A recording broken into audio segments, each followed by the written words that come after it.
like every vehicle that I get ends up having a caved in roof. The Stitches Challenger had a caved in roof. My 47 Ford had a caved in roof. We've had a lot of them. My GTS even had a caved in roof. Anyway, here we are with a caved in roof. That's what we're going to get after today.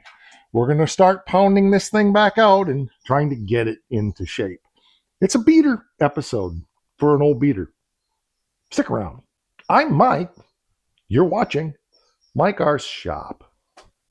The problem I always have with doing dent removal videos is it's really hard for you to see just how bad this is. So I'm going to see if we can figure out a way here.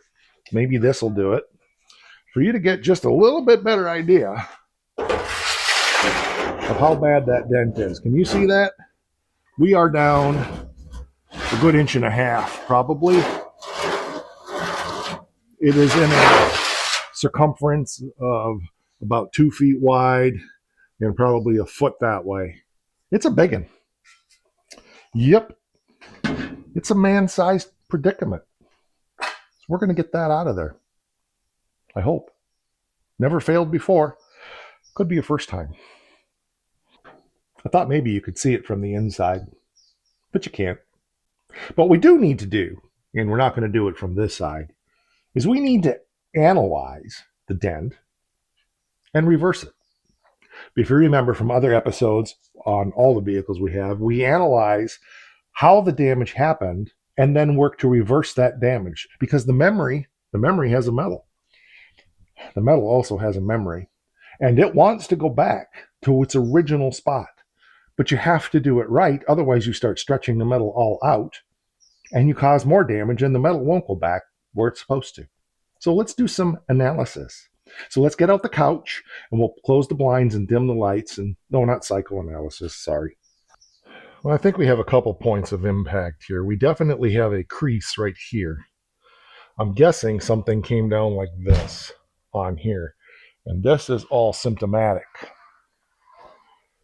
I'm thinking if we can stress relieve this back in here, a lot of this is going to pop back out. It's tempting to just get the panel beater and go in there and just start pounding up. That's the wrong approach. You've got to think about to the best of your ability how this damage happened. Also look at the stress of the metal and determine exactly where we think it's being held. So right here, for example, holy crap, I did not expect that. I was right. The damage was right here. This is what's kept it stressed right here. All the rest of that was a result. Now, we still have a couple low spots. I did not expect that to happen. But you can see our metal is stretched right here, okay? It's very oil candy. And that's largely due to this back in here. This metal won't return to its shape as long as this is.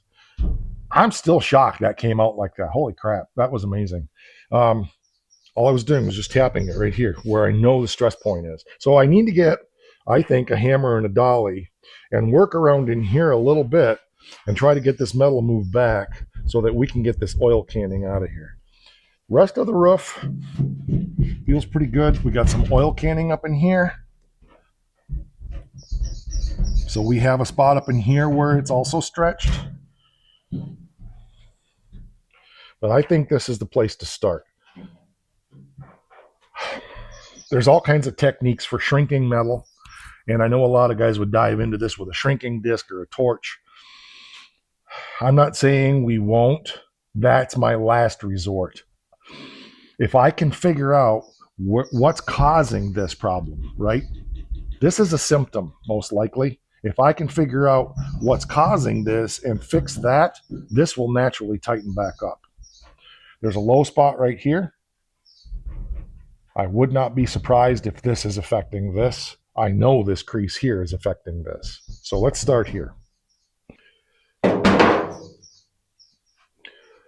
Every metalworking guy that I know has a favorite hammer.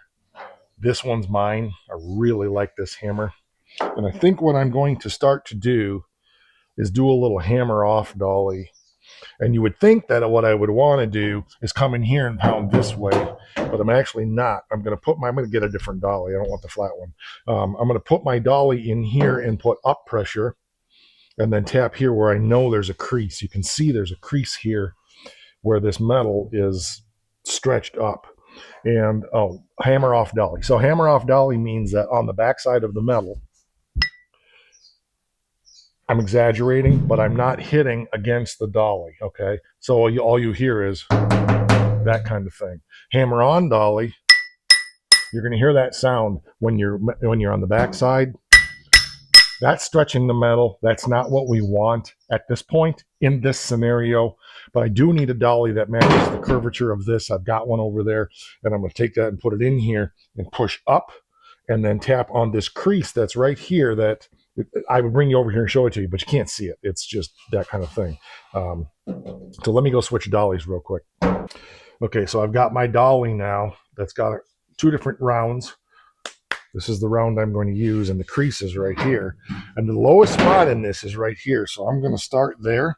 I'm going to go in here and I'm going to push up, and then I'm going to get my earmuffs before I deafen myself. Hold on.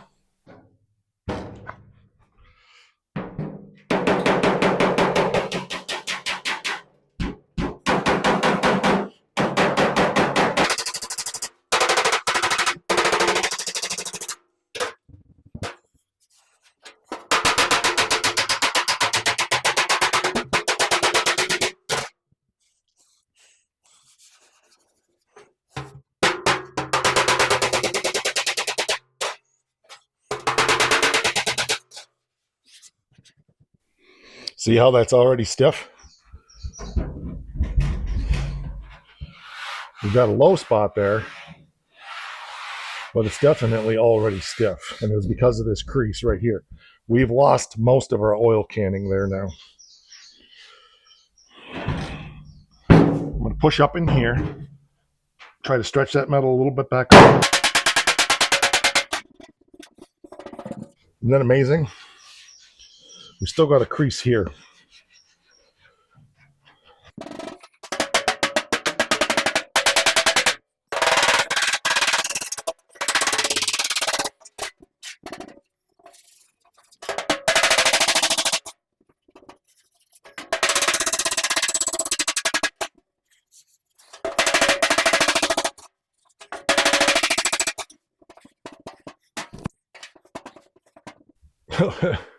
Just a little teeny bit. So you'll notice a couple things. I'm going to show you the difference between the sounds. Hammer off, right? Hammer on. Hear that high? You can hear that metal sound coming through from behind. But our oil canning is virtually gone here. We still have it up there. I've got to get up and figure that out, but there's a crease right here. I just about guarantee this is because of that. I'm not seeing it real well because I'm not over there to look at it. We'll get over there in a minute. But I'm pretty happy with that. Real happy with that. Yes. Okay, so we have other problems up in here, obviously, because we have all of this to deal with. But this crease here is irrelevant to that to some degree. I do know that this strap that I put on here to hold this cab together is affecting us some, and we're going to have to deal with that. I have a plan for this. That's going to be its own episode. But I think if I can get this stress relieved here, there's a crease right here and an oil can right here. And it's the same thing. Fortunately, this is just behind the spot where there's a header in here. And I think I can work on it. So let's try that.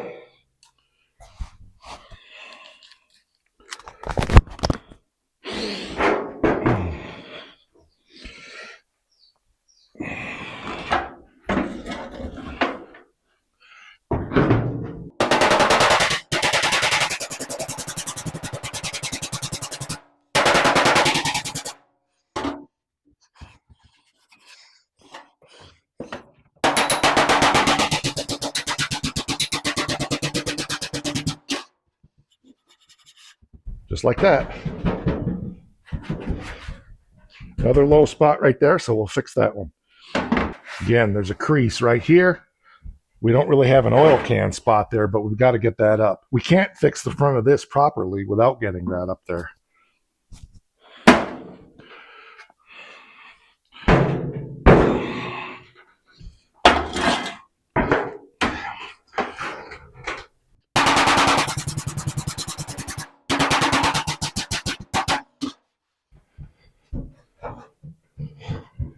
Ha! I tightened that up back there too. A little bit right there.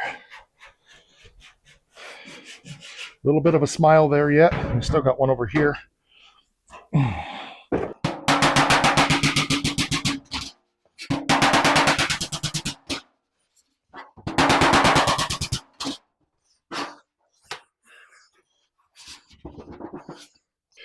It's that simple.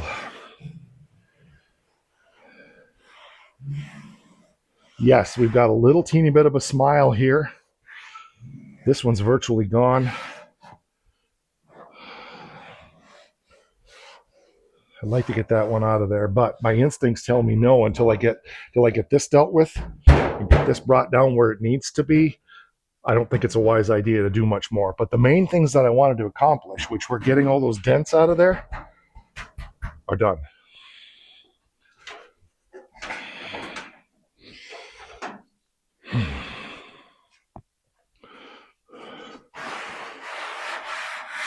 Yeah, I'm seeing I missed one right here. There's a crease right here, so let's knock that one out real quick. That could be contributing to this right here. This isn't bad. It's not even really oil canning, but it's not as firm. Plus, the main bow inside is bent down 2 inches, so we're not getting any support in there at all. But let's take this one out.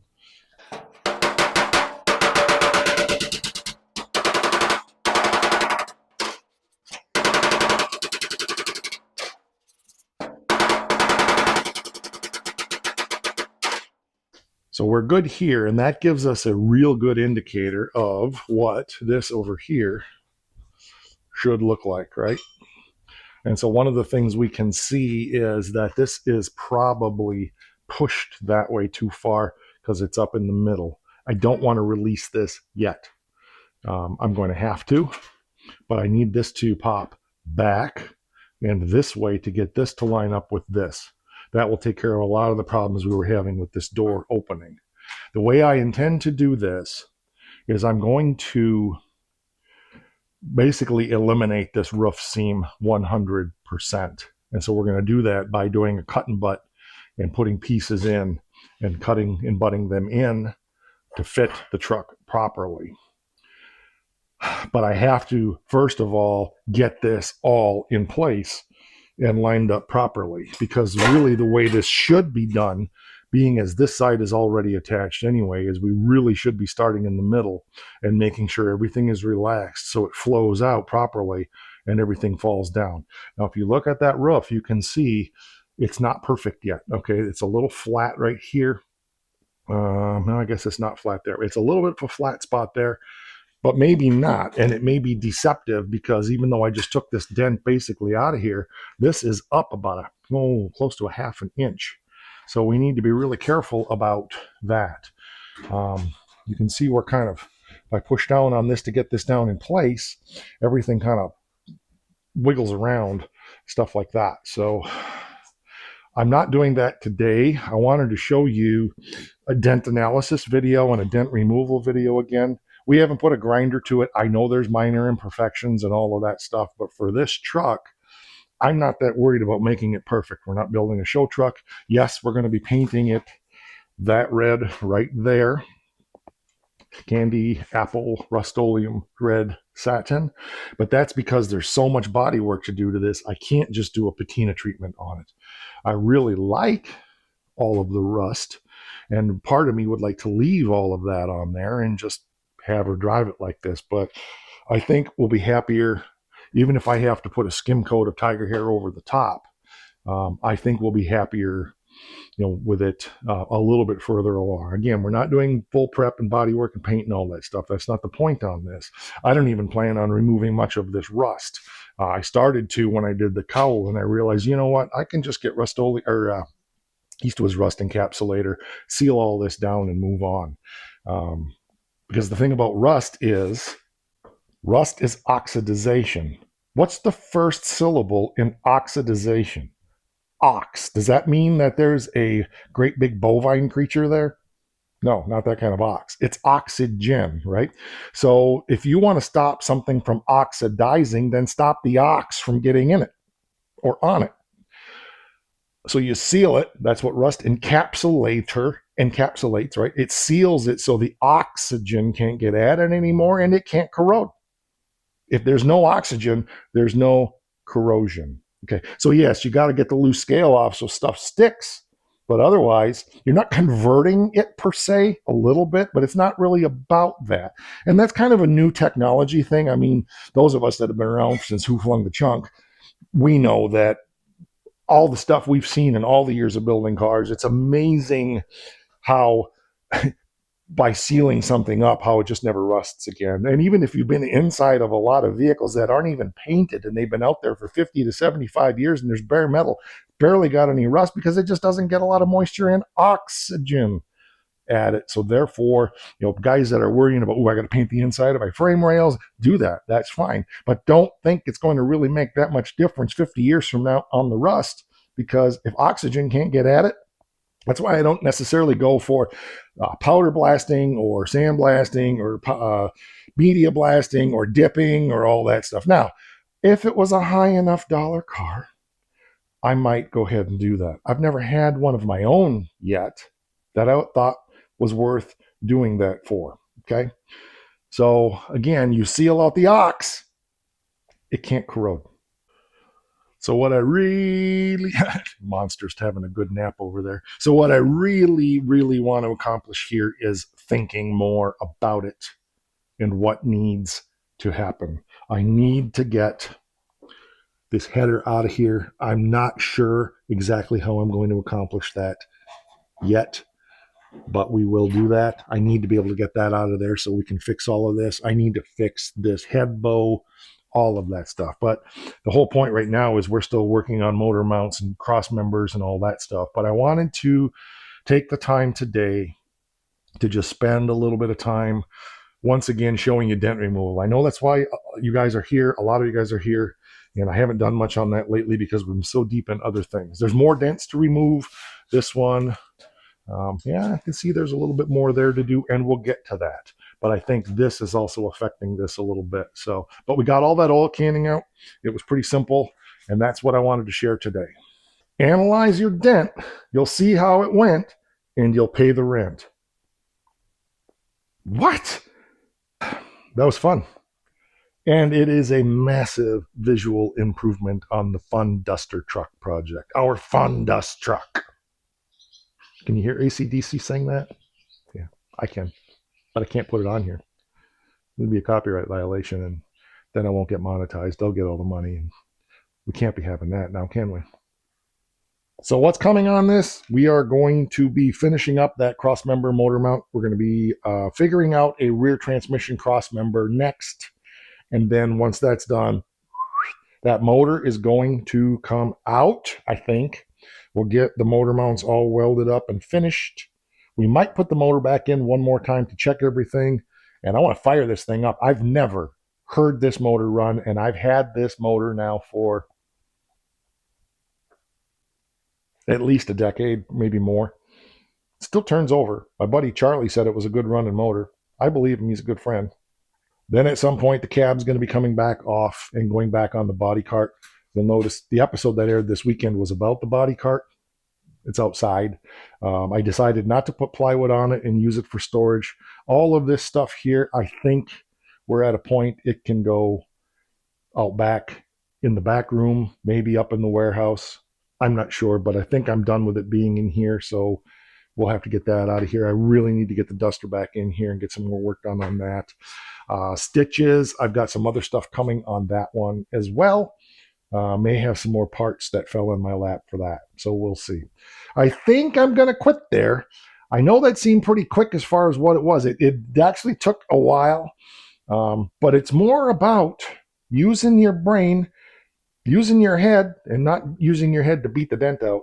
If you analyze dents, if you really, really do your best job to figure out how the dent happened, you can quickly reverse it, and a lot of the metal will fall right back in shape. Yeah, when it's too far stretched, like we had on the hood of the roof of the Challenger, there are certain points at which then you have to start doing some radical work.